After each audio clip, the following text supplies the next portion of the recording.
với Lisa Channel và bây giờ thì chúng ta sẽ cùng nhau chơi với quyển sách của ngày hôm nay nhé. Đó chính là một cái quyển sách về chú thỏ nè. Trong quyển sách này chúng ta có một cái giường ngủ nè, một cái tủ, một cái bồn tắm và một cái bàn ăn.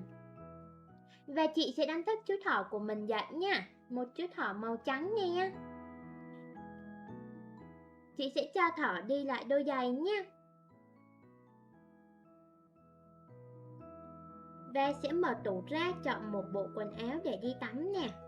Chị sẽ cho thỏ mặc một bộ đồ bông, một cái khăn choàng tắm đó. Và chúng ta sẽ cùng nhau đi qua phòng tắm nha.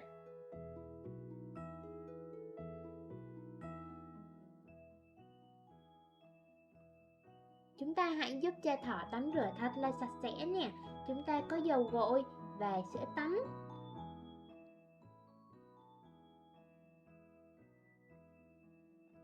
Cùng với một cái bàn chải rất là to nữa nè.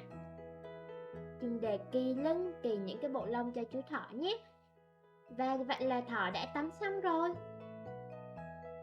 Bây giờ thì chị sẽ cho thỏ quay lại về phòng ngủ và thay lại một bộ đồ khác nha.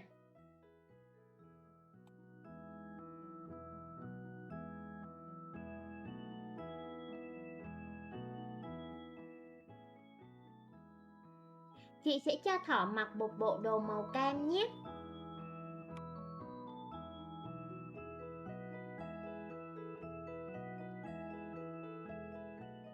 Và bây giờ thì sẽ qua phòng ăn để ăn món cà rốt nè. Trên bàn ăn của thỏ thì có cà rốt và một ly nước. Và bây giờ thì chị đã thay cho thỏ lại một cái đầm và một cái nơ trên đầu nè. Bây giờ thì chị sẽ hướng dẫn cho các em làm quyển sách của ngày hôm nay nhé. Rất là đơn giản thôi nè.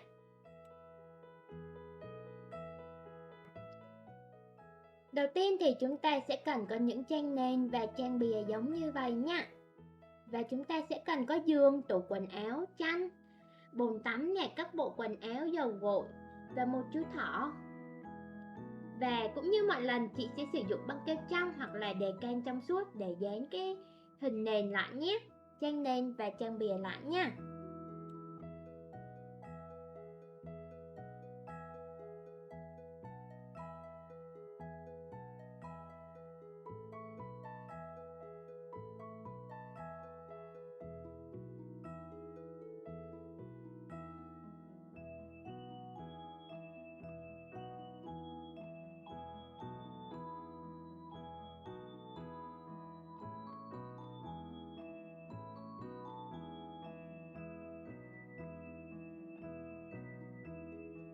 Sau đó thì chúng ta sẽ cắt hết ra nè. Và chúng ta sẽ ghép hai mặt lại với nhau để tạo ra một trang giấy mới bằng cách là sử dụng hồ dán hoặc là băng keo trong.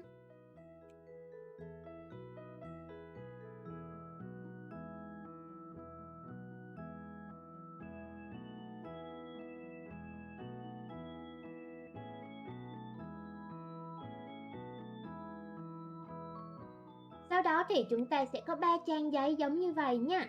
Và chị sẽ sử dụng băng keo trong để dán 3 trang giấy này lại với nhau nhé.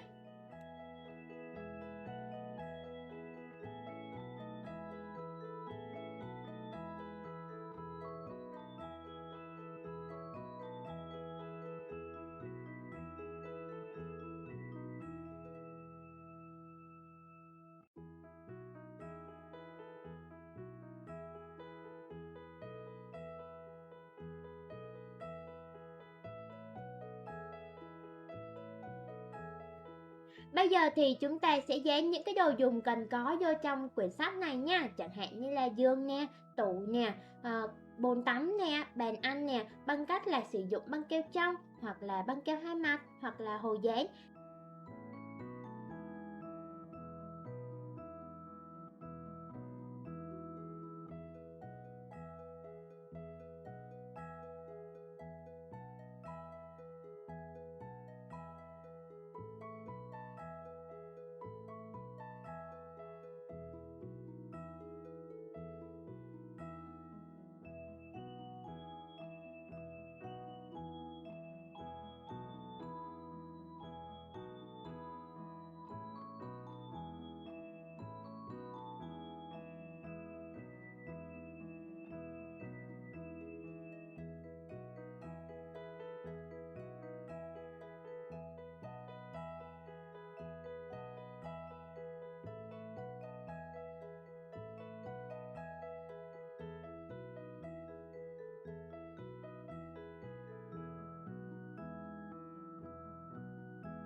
Và cuối cùng chính là nhân vật chính của chúng ta, đó chính là chú thỏ nè.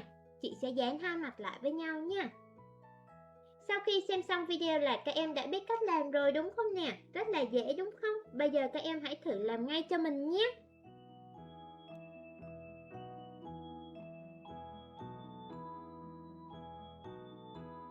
Nếu các em thích thì hãy ủng hộ chị bằng cách đăng ký kênh, like và share các video sau nhé.